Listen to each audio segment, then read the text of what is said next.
All right, what is going on, guys? Thank you all for tuning into another video of my channel. Please subscribe to the channel. This video, we're going to be talking about the headline here. It reads, former ICE contractor pleads guilty to smuggling migrants, or really illegal immigrants. And so living here in a border state and a border region, you see a lot of these things transpire, whether it be elected officials either smuggling drugs, or participating in some type of drug smuggling operations, or operations, businesses, stuff like that. There's a lot of that in city halls, a lot of corruption and kickbacks and favors, but also employees that work for the government. They go corrupt, and they think that this is a way to make a quick buck by going onto the criminal side. And in this case, this lady right here, Nancy Fernandez, was caught at a checkpoint here in Texas, and I'll show you the map shortly here of where she got caught. She was smuggling illegal immigrants using her ICE badge. Now, we know that ICE is a federal agency focused on enforcing certain immigration laws. So, for example, if you break the law, if you're an illegal immigrant, you break the law, whether it be criminal or something, you just break the law, and the law is looking for you.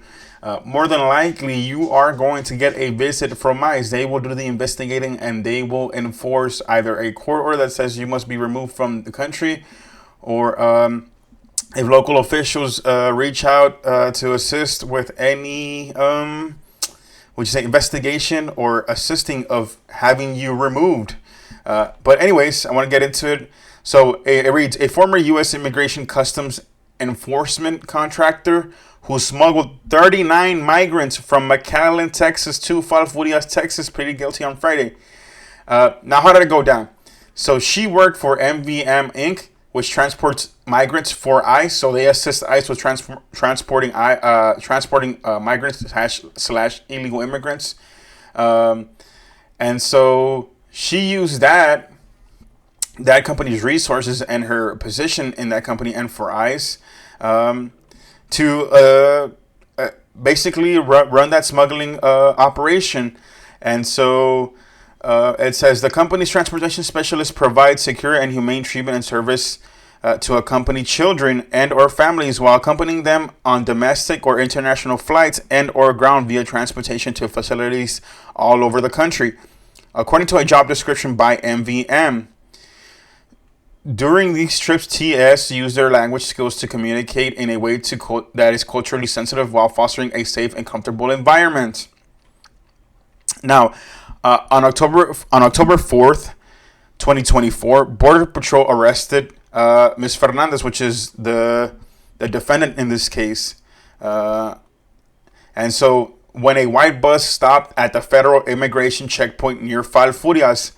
So if you are not familiar with Texas or how checkpoints work, as far as people that live around the border trying to just take a trip, let's say to the middle of the United States or just north of the border, we have to go through what's called a immigration checkpoint. It's just basically a checkpoint where Customs and Border Patrol agents ask you, they stop your vehicle, they ask you where you're headed to, they ask you, are you a U.S. citizen?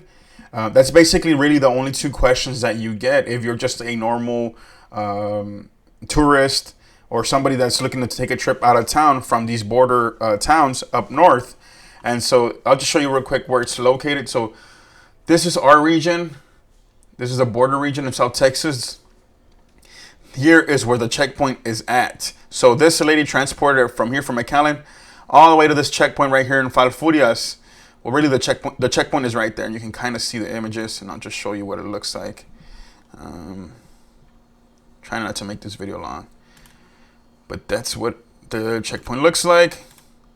You see U.S. Customs Border checkpoint. You stop right here. They ask you those questions that I mentioned, and usually they're pretty good. The Border Patrol agents are pretty good about asking you these questions. You answer them normally. You say yes. Are you an American citizen? You say yes. Where are you headed to? You tell them where you're headed to. You roll down your windows. They check. They just check that you don't have nothing suspicious in the back, and they let you go. It's really like a 2-minute conversation or transaction that happens. But they do have a discretion that if you appear nervous, if they see that something is off, or their dogs that are sniffing around the vehicles alerts them about something that is off, they will send you to secondary inspection. Okay, so I'm just trying to give you all the context. And so on October 4th, 2024, she stopped at this checkpoint. This defendant here, Fernandez, the lady, when stopped, claimed that all 39 passengers that were with her were children who had tested positive for COVID-19. She provided Border Patrol with a manifest and showed agents her ICE contractor identification.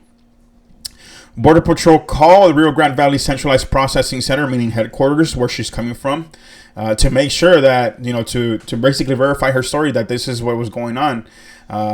So while the agents were calling the headquarters to make sure that this story is true, the lady took off on them. She booked it. I mean, she didn't want to wait around because she knew what she was doing was illegal. The bus doors closed and the bus departed secondary inspection.